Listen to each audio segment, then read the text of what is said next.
I thought I'd do a review on the Magic-NS Nintendo Switch adapter. I just got it in about an hour ago. I finished lunch, finished dinner, and then I set it up.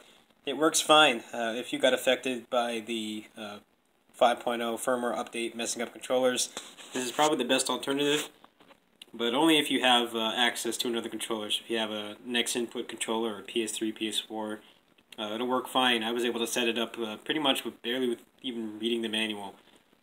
So unfortunately, I do not have a stand for my phone. I'm pretty new to smartphones. I'm an old fart. I haven't really used many of the features on this at all. So I'm going to go ahead and show the whole setup here.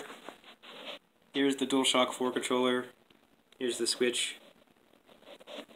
Here's the stand. And then here's all the gear for the adapter. So I'm going to go ahead and edit the video, and then you'll see it all set up in a minute. Here's the stand. Like I said, I don't have any kind of stand for my phone, so I can't really assemble all this stuff and record at the same time. But you see the little ridges here? You pull that out, and then you have to kind of arrange it so that it's weighted in a way that it will stand, and then there's a stand inside that you can put your Switch or whatever other smart device you have. So here's the first part here. Here's the stand set up. As you can see, you kind of have to make sure it's weighted so it doesn't fall over. The last thing you want is your Switch to fall over. I'm sure this thing's made of titanium like every other Nintendo console, but still you want to minimize the risk of damage. So make sure you have this all set up. Now, I'm going to link to all this gear in the description so that you can go ahead and buy it if you want. Here's the adapter. I don't know how much of the text is showing up. I don't have the best smartphone. But you can probably see those colored circles. Those determine which mode it's in. So it has like an Xinput mode. It has direct input and then switch mode. And then the final one is Switch Pro. So in order, it's direct input, switch, Xinput, and then Switch Pro controller. So it comes with a little adapter here. You won't have to buy one of those. However, you will need a micro USB cable. I actually buy my micro USB cables from the dollar store. I live a couple blocks away from a Dollar Tree. I'm over there quite often for other errands and stuff.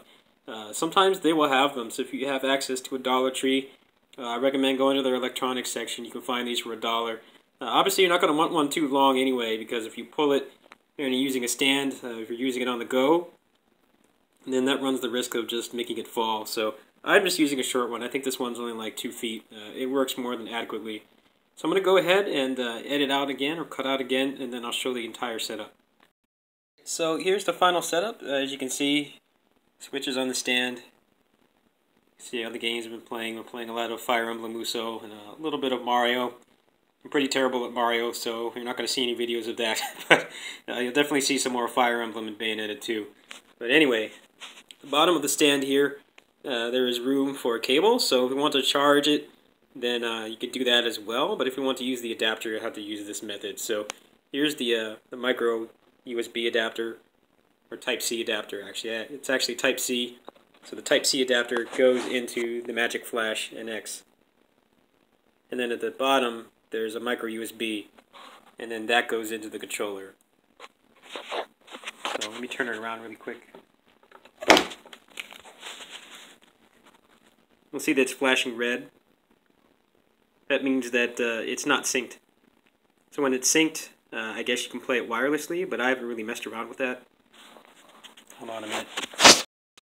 Sorry, the Switch fell over, like I said. You don't want to pull on this too much. You might want to, I don't know, you can put like a cushion on the bottom or something, but it works pretty fine. I played for about half an hour with this setup just fine. There wasn't any risk of it falling. You just have to kind of position the stand in a way that, you know, it's not going to fall over. It is pretty secure. You can take off the Joy-Cons as well. I don't know if that gives it more or less balance or not, but I just leave them on because I'm lazy. You're not going to be using them anyway, so it's really up to you. What's nice about this setup is I think you can just you can set the Joy-Cons as player 2 or even player 3 if you're playing something like Puyo Puyo Tetris or any of those you know, multiplayer games, and you can use those as controllers while this one is set up as controller 1. So it's pretty nice. The buttons all correspond like they would if you use something like, say, you know, DS4 Windows or X360 CE. If you use the PS4 controller on PC, it's pretty much the same deal. All the buttons correspond to the equivalent. So the face buttons are all the same. You have Y, X, B, A on square, triangle, X, and circle respectively. Analog sticks, D-pad. The PlayStation button is the home button. And I think you have to use some kind of button shortcut for the video capture, but since you're going to be standing or sitting right in front of the Switch, you can just push the button, so I don't really see what that matters. The share button and the options button are select or minus and plus, or select and start, depending on whatever console you're using. And then the triggers are pretty self-explanatory, so it's pretty easy to set up. I took it out of the package, I hooked it up, and I just had to hold the button down for a few seconds, and it was ready to go. So if you're using it outside of the house or using it for multiplayer or something, it works fine. It does work wirelessly, but obviously if you're going to be using like a stick or something, then you're probably just going to want to use the wired function, which is what I'm using. Here it is kind of a pain to unpair the controllers, so if you have access to whatever controller you're using, this does support Xinput controllers as well. I think you can see it here. Then you might want to just completely unplug your console so that there's no conflict, but if you just plug it in wired, I haven't noticed any conflicts at all.